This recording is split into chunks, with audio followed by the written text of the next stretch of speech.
pagava. Isso. E assim, a TV não é nada sem publicidade.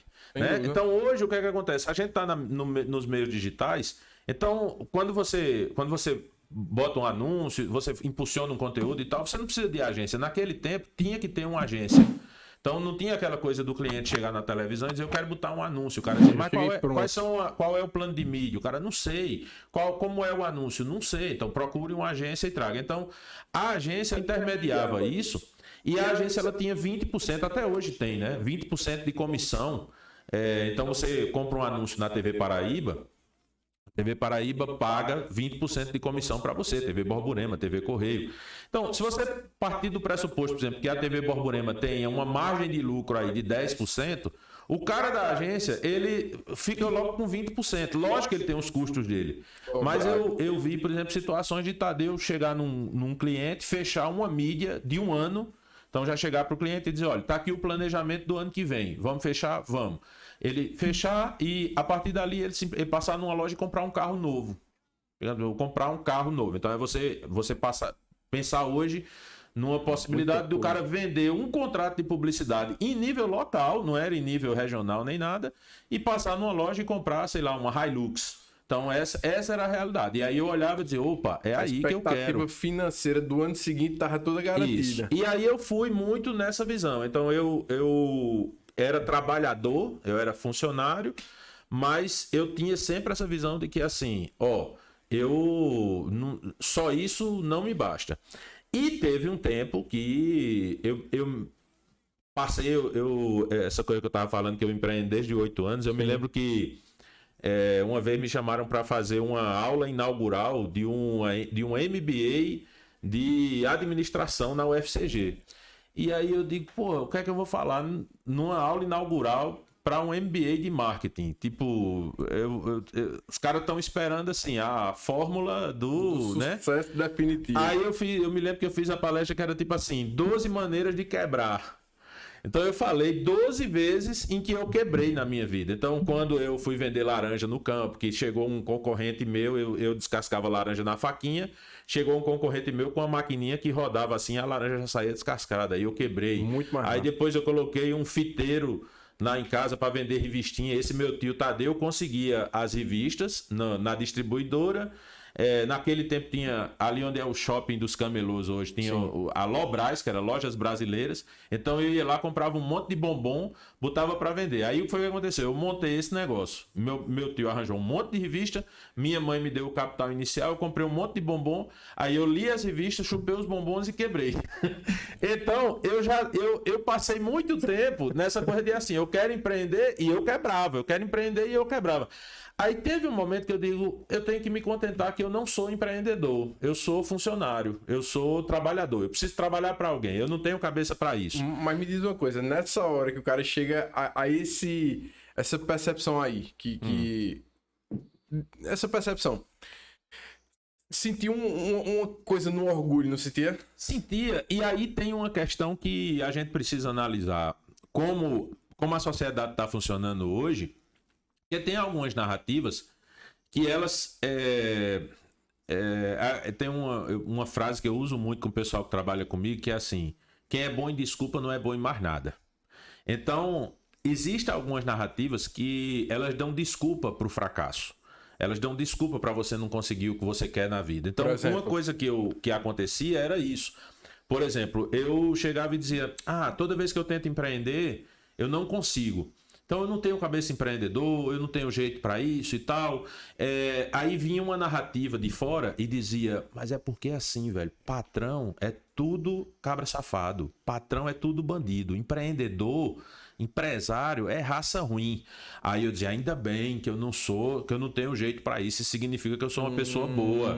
Então eu vou trabalhar e tal, não sei o quê. E aí vem outras narrativas que terminam fudendo tudo, porque aí vem outra narrativa que chega para você e diz, mas se esse cara é cabra safado, você não vai se dedicar à empresa dele, porque você vai trabalhar para ele ganhar o dinheiro e tal. Eu trabalhei, por exemplo, depois que eu comecei a trabalhar, então, meu primeiro emprego formal foi justamente na agência desse meu tio. Sim, era uma pergunta Que era eu tinha pra- JTP. Então, trabalhei lá um tempo e depois, aí eu gostava muito de mexer em equipamento e tal. Então, foi criada a primeira produtora de vídeo de Campina, que chamava Estúdio Noir, que era de Afonso Marreiro, pai de Eric Marreiro, que hoje tem uma produtora, a gente trabalha junto com ele.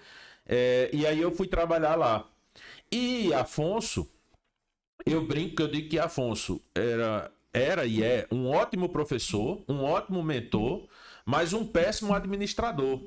Porque Afonso era um cara que qual era o grande talento dele? Ele sabia formar uma equipe, ele sabia treinar uma equipe, e aí ele colocava essa equipe para trabalhar e ia resolver as coisas dele. Resolver era visitar cliente, não era uma coisa que dissesse assim, Afonso não fazia nada da vida. Não, Afonso estava ali. Então, às vezes eu olhava e dizia, pô, eu tô aqui trabalhando e Afonso tá lá no shopping do Alemão com fulano. Fulano era um cliente que ele tava prospectando, ele tava trazendo, ele tava negociando e tal, não Mas sei o o quê. funcionário achava que ele tava curtindo a vida em Isso, cima aí do trabalho eu dele. tinha a opção de chegar e dizer, ó, tô aqui e ele tava lá vagabundando. Como é que eu construí isso? Eu entendi desde o começo que eu não trabalhava para Afonso. Eu não trabalhava... Depois eu trabalhei na Ruan, que foi a outra produtora que surgiu, que é de Rui. Então eu não trabalhava para Rui. Eu não ninguém que me contrata hoje, essa campanha, por exemplo, a gente está fazendo campanha para vários candidatos. Sim. E eu digo sempre ao candidato, eu não trabalho para o candidato. E eu faço treinamento de equipes, de políticos, e é uma brincadeira que eu sempre faço com eles. Então eu chego lá, reúno todo mundo, e eu digo, só dizer uma coisa aqui, vocês trabalham para quem? Aí normalmente o pessoal diz, eu trabalho para fulano, todo mundo fala para o político. Eu digo, não, você não trabalha para fulano, você trabalha para você.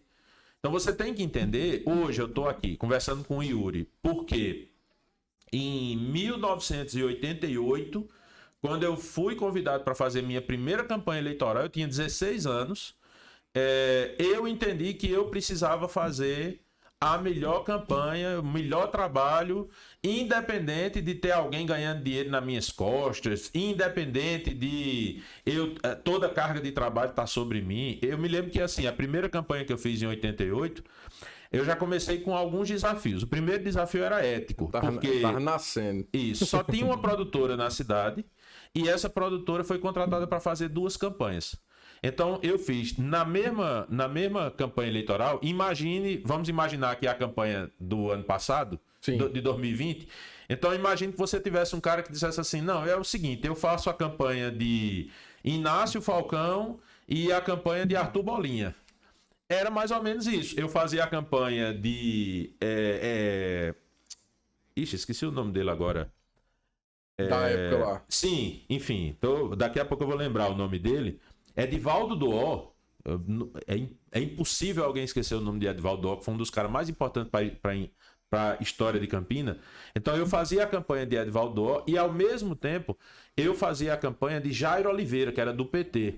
Era mais ou menos como você fazer no cenário atual, era mais ou menos como você fazer Bolsonaro. Luiz Felipe Dávila e Guilherme Boulos. Ah, sim. Era nessa linha Totalmente assim. antagônico. E uma coisa que acontecia era o seguinte: eu trabalhava nas 2 campanhas e cada campanha era uma campanha. Eu não levava informação de uma para outra, né? Então eu já aprendi muito sobre isso. E a outra coisa que eu aprendi. Isso aí deve ser um grande desafio.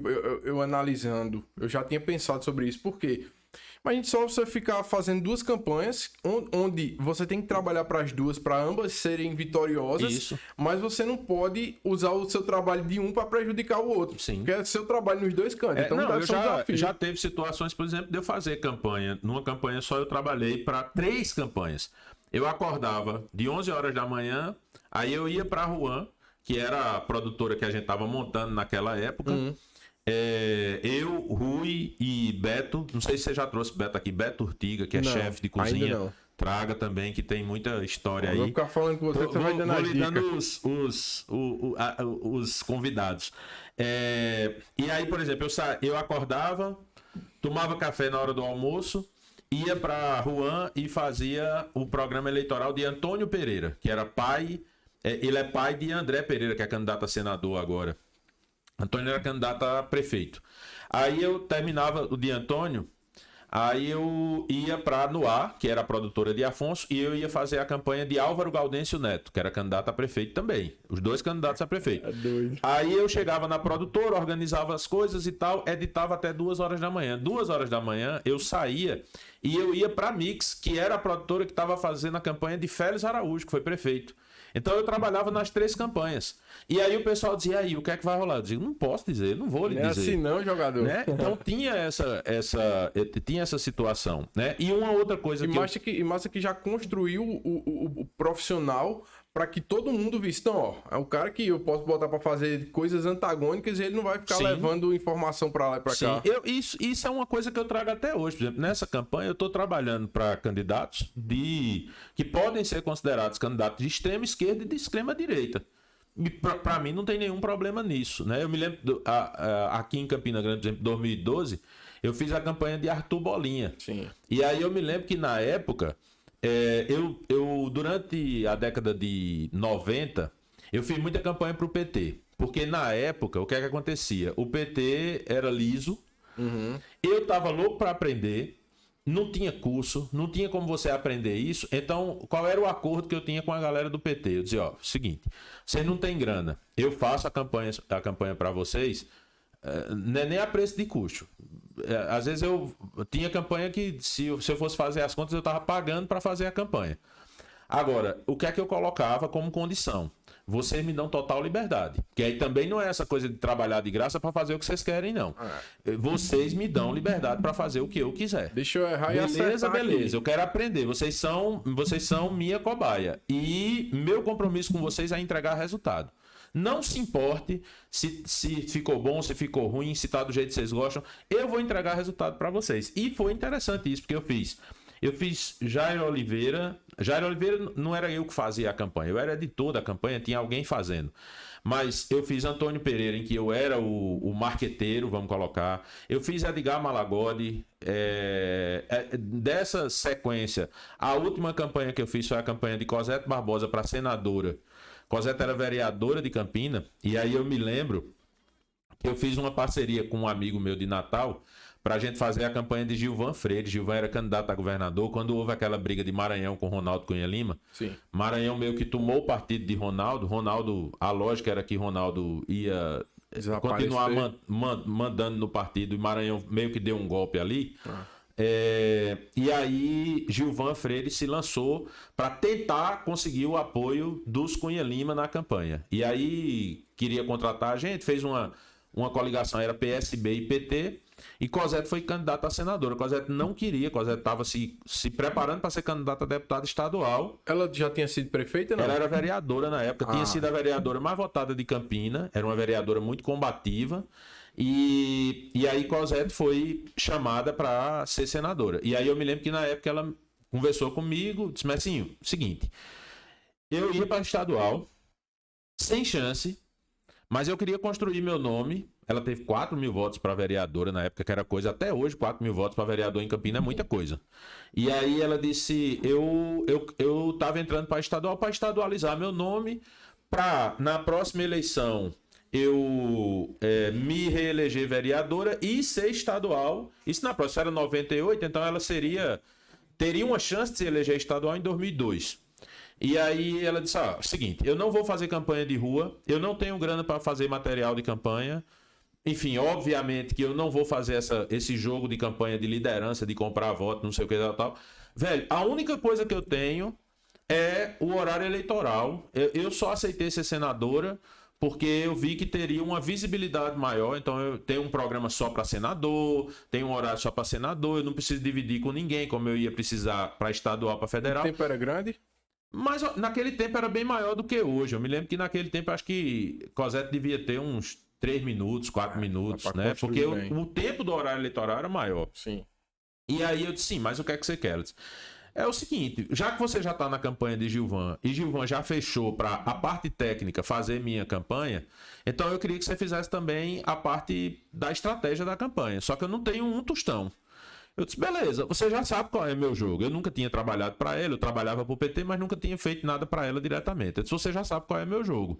Eu faço no 0800, mas você me dá total liberdade. Aí ela disse, não, beleza, eu confio em você, eu gosto de tudo que você fez pra gente até então, vamos embora. Eu disse, agora me diga uma coisa, qual é a sua perspectiva de votação? Aí ela disse, olha, eu estava entrando para deputado estadual aí com a perspectiva de ter 6 a 8 mil votos. Para senadora, ela estava concorrendo com Ney Suassuna, que era uma potência naquele ano, era o candidato de Maranhão. Tanto, o slogan dele era o senador de Zé é Ney. Então era muito forte isso, era praticamente uma candidatura única. Financeiramente, quando ele